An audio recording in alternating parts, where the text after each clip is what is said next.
दो दोस्तों का झगड़ा। आज की यह कहानी छोटी और प्यारी है। यह कहानी सुनने के बाद जितना मज़ा आएगा उतना ही इस कहानी से मिलने वाला सबक जीवन में काम आएगा। इसलिए पूरी कहानी ज़रूर सुनिए।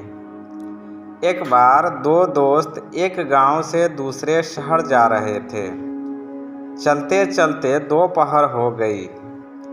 एक दोस्त ने बोला कि खाना खा लेते हैं। दोनों दोस्त खाना खाने के लिए बैठ गए। खाना खाते समय उन दोनों में किसी बात पर झगड़ा हो गया। झगड़ा इतना बढ़ गया कि एक दोस्त ने दूसरे दोस्त पर हाथ उठा दिया, दूसरे दोस्त को थप्पड़ मार दिया। थप्पड़ खाने के बाद भी दूसरा दोस्त कुछ नहीं बोला।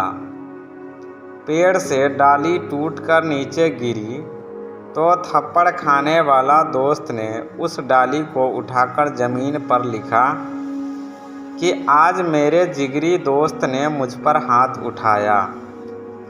फिर कुछ देर के बाद दोनों चलने लगे, मगर अब वह दोनों आपस में कुछ भी बातें नहीं कर रहे थे।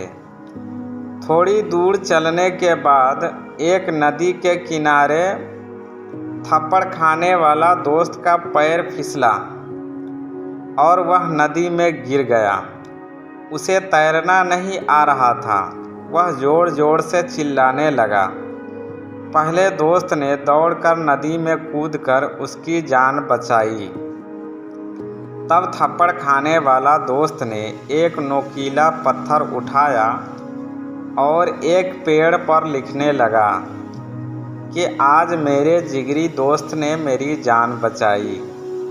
यह देखकर थप्पड़ मारने वाला दोस्त बोला कि जब मैंने तुम्हें थप्पड़ मारा था तो तुमने ज़मीन पर लिखा था, और जब मैंने तुम्हारी जान बचाई तब तुमने पेड़ पर लिखा।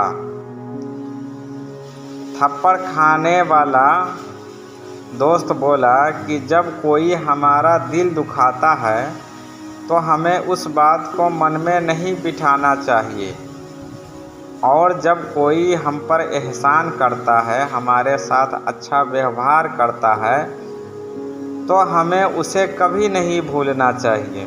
इसलिए मैंने वहाँ पर ज़मीन पर लिखा था। तुमने देखा होगा कि हवा ने उस लिखावट को मिटा दिया होगा, और वह जो मैं पेड़ पर लिख रहा हूँ यह कभी नहीं मिटेगा। यह सुनकर थप्पड़ मारने वाला दोस्त अपने दूसरे दोस्त को गले लगा लेता है और उसे थप्पड़ मारने पर माफ़ी मांगता है।